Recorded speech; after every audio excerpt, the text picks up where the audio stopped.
এবং হোটেলের সামনে আমরা দেখতে পাচ্ছি যে হাইকমিশনের কর্মকর্তারা সেখানে উপস্থিত আছেন।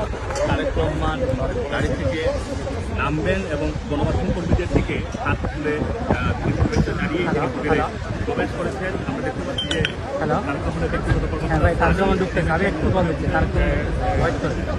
থেকে তারপর